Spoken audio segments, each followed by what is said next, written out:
घोषित करो, घोषित करो। गौ माता को राष्ट्रमाता घोषित करो, घोषित करो। गौ माता को राष्ट्रमाता घोषित करो, हमारी माता है, जन्म जन्म का माता है, गौ माता राष्ट्रमाता, गौ माता राष्ट्रमाता, गौ माता हमारी माता है, जन्म जन्म का माता है, हमारी माता है, जन्म जन्म का माता है, गौ माता राष्ट्रमाता, गौ माता राष्ट्रमाता, गौ माता राष्ट्रमाता, गाय हमारी माता है, जन्म जन्म का माता है, गाय हमारी माता है, जन्म जन्म का गौ माता, गौ माता, गौ माता को राष्ट्रमाता, घोषित करो गौ माता को राष्ट्रमाता, घोषित करो घोषित करो गौ माता को राष्ट्रमाता। घोषित करो घोषित करो जागो सनातनियों, जागो, जागो सनातनियों। पुनः हमारे चैनल में स्वागत है। आपका भी स्वागत है, आपका भी धन्यवाद है कि आप हमारे गौ माता के प्रचार के लिए कंधे से कंधा मिला के साथ दे रहे हैं। हमारा जहाँ भी प्रचार होता है वहीं आप पहुँच रहे हो, आप धन्यवाद के पात्र हैं। तो ये बताइए आज का जो ये कार्यक्रम है और आने वाले 20 तारीख को ये हम लोगों का कितना बड़ा स्वरूप बनने वाला है कि जो यहाँ पर रामलीला मैदान में जो इकट्ठे हो रहे हैं सरकार को ज्ञापन देने के लिए या जिस तरीके से भी हो, यानी कि गौ माता को राष्ट्र माता को दर्जा दिलाने का जो लोगों ने संकल्प लिया है, सभी लोग कमर कस ले कि अब तो बहुत हो गई, अब तो मतलब कि जितनी हदें सारी पार हो चुकी हैं, अब हद बची नहीं है। तो अब जो भी है आर पार की ये लड़ाई है, या तो आप गौ माता को राष्ट्र माता को दर्जा दे, अन्यथा हम लोग वहीं बैठे रहेंगे। ये आपने बिल्कुल सही कहा। और रही गौ माता की बात, जगह जगह लोग बाग जागरूक हैं। आप देखिए सुबह से बारिश हो रही है, उसके बाद भी भक्तों का जोश देखिए, घर से निकल के आ रहे हैं। अभी भी पीछे बहुत लोग आने लग रहे हैं। मेरे कहने का मतलब है कि हमने आज इतनी बारिश होने के बावजूद भी ये संकल्प लिया है कि हमारे को ये रैली निकालनी है, क्योंकि गौ माता राष्ट्र माता हमें बनाना है। इसके लिए कितनी भी कठिनाइयाँ हैं हमें उसका सामना करना है। जय गौ माता की, जय राष्ट्र माता की। बहुत सारे जो गौ भक्त हैं, और जो गौ भक्त, ऐसा तो नहीं है कि कोई भी हिंदू में गौ भक्त नहीं होगा और गौ माता को आदर और सत्कार नहीं करता होगा। ऐसा तो मुझे लगता नहीं कि किसी भी हिंदू में कोई भी हिंदू या सनातनी ऐसे होंगे। लेकिन जिनके यहाँ पर दिल्ली में नेतृत्व में ये इतना बड़ा अभियान चल रहा है, जैसे मैंने कहा कि जो गुरु माँ राजेश्वरी देवा जी हर पिछले लगभग 5 सालों से, शायद 5 साल हो गए होंगे माता जी इस अभियान को चलाते, 7-8 साल हो गया।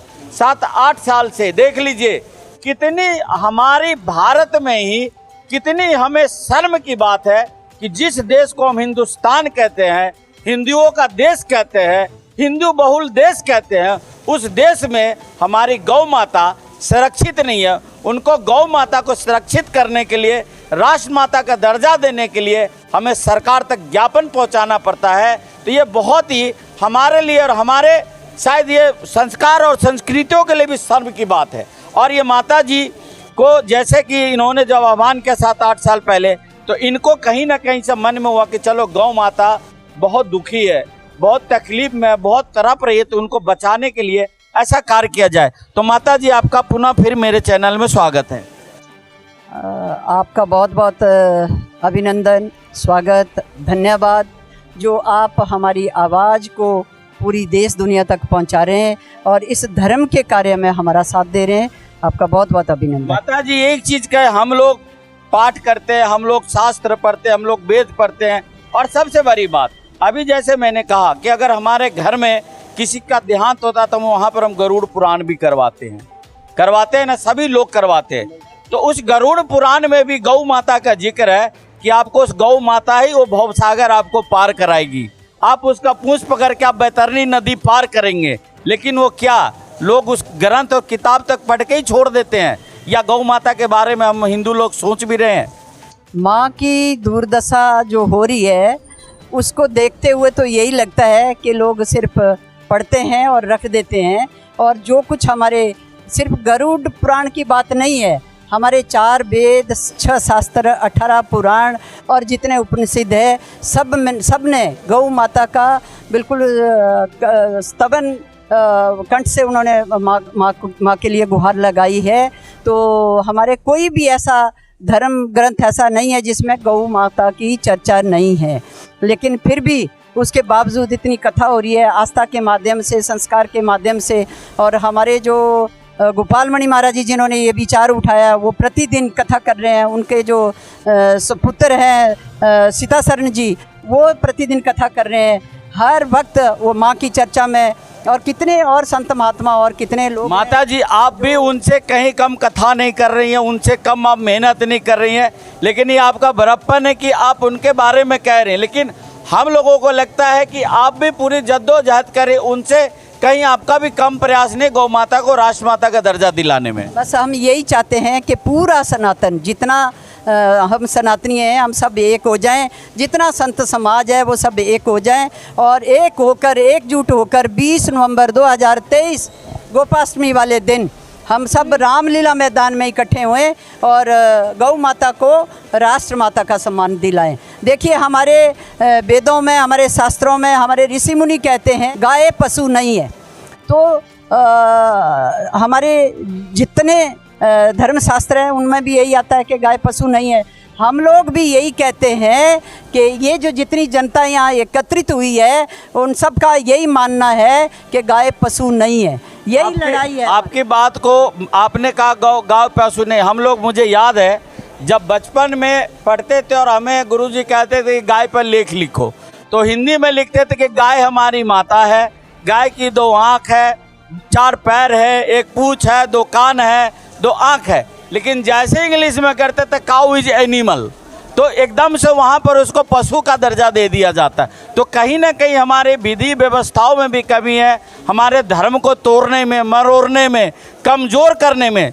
जो हमारी पिछली जो सरकारें थी वो बहुत मतलब कि सुसज्जित तरीके से हिंदू धर्म को तोड़ा है, मरोड़ा है। जैसा कि एक और भी मैं सवाल कहूँगा, मदरसे में आप कुरान पढ़ सकते हो, हाँ, आप क्या बोलते हैं कि चर्च में आप बाइबल पढ़ सकते हो, उनके स्कूलों में बाइबल की पढ़ाई होती है।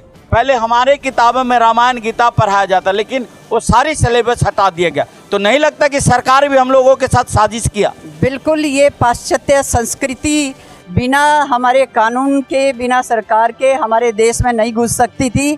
तो कहीं ना कहीं पीछे जो हाथ रहा है, जिसके कारण हमारे इस देश में, जहाँ ये सनातनियों का देश है, ये हिंदुओं का देश, ये हमारी जो सनातन धर्म की जो संस्कृति है, गुरुकुल पहले चलते थे, यहाँ गुरुकुल होते थे।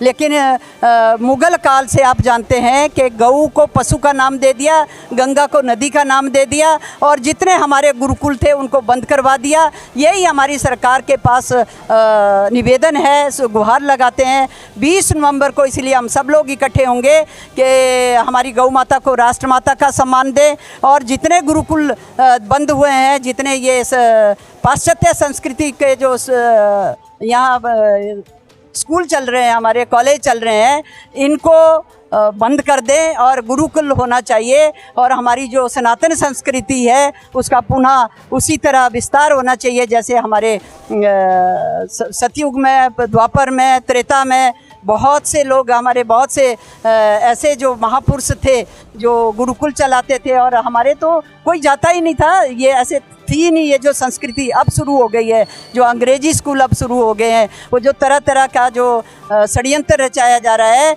हमारे सनातन को ख़त्म किया जा रहा है, हमारी गौ माता को ख़त्म किया जा रहा है। तो हमारी सरकार से निवेदन है कि ये सब चीज़ें बंद हो और गौ माता को राष्ट्र माता का सम्मान दें, हमारे सनातन की रक्षा हो, हमारी सनातन संस्कृति की रक्षा हो। जब इस देश में सबकी आस्था का ख्याल रखा जाता है तो सनातनियों की आस्था का ख्याल क्यों नहीं रखा जा रहा है? मेरा ये सवाल मैं ये पूछती हूँ सबसे कि क्यों नहीं रखा जा रहा है? क्यों सनातनियों की आस्था का ख्याल नहीं रखा जा रहा है? क्यों आज हमारी माँ रूल रही है? गौ हमारी आस्था है, गौ हमारी माँ है, गौ हमारा प्राण है। तो हमारा बार बार ये आंदोलन जो जगह जगह जो जन जागरण चल रहा है, ये इसीलिए चल रहा है कि सब सनातनी जाग जाएं, सब हिंदू एक हो जाएं और अपने सनातन की रक्षा करें, अपने सनातन संस्कृति की रक्षा करें, अपनी माँ की रक्षा करें। गौ माता, गौ माता। तो आपने अभी माता जी को सुना, गुरु माँ राजेश्वरी देवा जी। मैं आपके एक जानकारी के लिए बता दूं, हम अपने इस हिंदुस्तान में गौ माता को राष्ट्र माता को दर्जा देने के लिए हम लोग पूरी जद्दोजहद कर रहे, सरकार के पास ज्ञापन दे रहे हैं। अब गुरुजी गंगोत्री से पैदल यात्रा भी कर चुके हैं दिल्ली तक का। लेकिन आप लोगों को क्या पता है, जो बाबर काल में, बाबर मुगल शासक था, लेकिन बाबर के काल में भी गौ हत्या पर रोक लगी थी। अगर आप गौ हत्या करते तो इंसान की हत्या की आपको सजा मिलती थी, और वो आपको अकबर के ज़माने तक वो नियम लागू था गौ हत्या पर। जब मुगल शासक जब रोक लगाए तो हमारी सरकार क्यों नहीं उसको राष्ट्रमाता की दर्जा दे रही है। बहुत जो बड़ा ये चिंतन का विषय है, सोचने का विषय है। सरकार को भी इस पर चिंतन मंथन करना चाहिए। जब मुगल काल में गौ हत्या पे रोक लगा तो हमारे इस सरकार में भी गौ हत्या पे रोक लगना चाहिए। तो बहुत बहुत धन्यवाद माता जी, आपका सराहनीय आपका कार्य है, बहुत ही बढ़िया कार्य है। अगर आप ये वीडियो YouTube पर देख रहे हैं तो हमारे चैनल को सब्सक्राइब करें और बेल आइकन को दबाना ना भूलें। अगर आप Facebook पर ये वीडियो देख रहे हैं तो हमारे पेज को लाइक करें।